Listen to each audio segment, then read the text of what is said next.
அஷ்டமி, நவமி நாளில் சுபகாரியங்களை தவிர்ப்பதன் பின்னணி என்ன? முழுசா தெரிஞ்சுக்க வீடியோவை மிஸ் பண்ணாம கடைசி வரைக்கும் பாருங்க. மேலும் இது போன்ற பயனுள்ள ஆன்மீக குறிப்புகளை தெரிந்து கொள்ள நம்ம சேனலை சப்ஸ்கிரைப் செய்து கொள்ளுங்கள். தமிழர் பாரம்பரியத்தில் திதிகளுக்கு முக்கியமான இடம் உண்டு. அதில் அஷ்டமி மற்றும் நவமி திதிகள் குறித்து பலரிடமும் தனிப்பட்ட நம்பிக்கைகள் நிலவுகின்றன. குறிப்பாக திருமணம், புது வீடு புகுதல், நிச்சயதார்த்தம் போன்ற சுப காரியங்களை இந்த நாட்களில் தவிர்க்க வேண்டும் என்ற மரபு தலைமுறைகளாக பின்பற்றப்பட்டு வருகிறது. இருப்பினும் இதற்கு பின்னால் உள்ள காரணம் வெறும் மூட நம்பிக்கை அல்ல என்றும், ஆன்மீக பார்வை மற்றும் ஜோதிட கருத்துக்களுடன் இணைந்த பாரம்பரிய விளக்கமே இதற்கு அடிப்படையாக இருப்பதாக அறிஞர்கள் கூறுகின்றனர். ஆன்மீக மரபில் கூறப்படும் காரணம். இந்து சமய மரபில் ஒவ்வொரு திதிக்கும் ஒரு தனித்துவமான ஆற்றல் இருப்பதாக நம்பப்படுகிறது.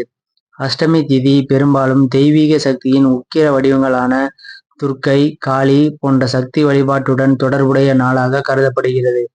அதேபோல் நவமி திதியும் சக்தி வழிபாட்டிற்கு சிறப்பான நாளாக மதிக்கப்படுகிறது.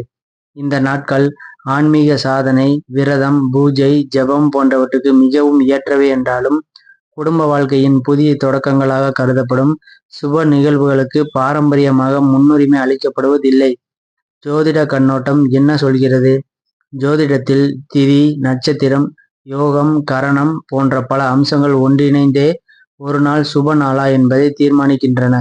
அஷ்டமி மற்றும் நவமி திதிகள் சில சமயங்களில் மன உறுதி, பொறுமை மற்றும் சோதனைகளை குறிக்கும் காலமாக கருதப்படுகின்றன. இதனால் புதிய வாழ்க்கை பயணத்தை தொடங்கும் நிகழ்வுகளை இந்த நாட்களில் தவிர்ப்பது நல்லது என்ற கருத்து பரவலாக நிலவுகிறது. இருப்பினும் திதி மற்றும் ஒரு நாளின் பலனை முழுமையாக தீர்மானிக்காது என்பதையும் ஜோதிடர்கள் வலியுறுத்துகின்றனர். அனைத்து அஷ்டமி மற்றும் நவமி நாட்களும் ஒரே பலனை தரும் என்று கூற முடியாது. சில அஷ்டமி நாட்கள் மிகவும் புனிதமானவையாக கருதப்படுகின்றன.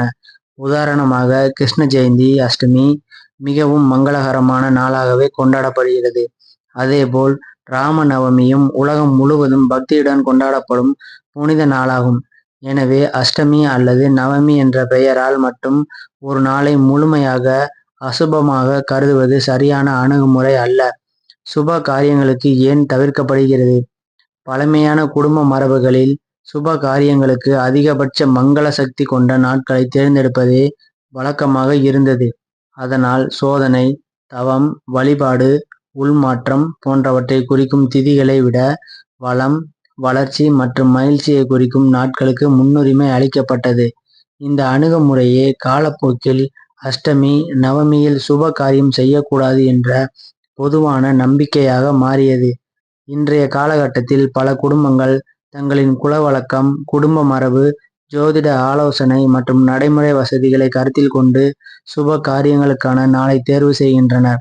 ஆகவே அஷ்டமி மற்றும் நவமி திதிகளை பற்றிய நம்பிக்கையை மதிப்பதோடு அவற்றின் உண்மையான ஆன்மீக அர்த்தத்தையும் புரிந்து கொள்வது முக்கியம்.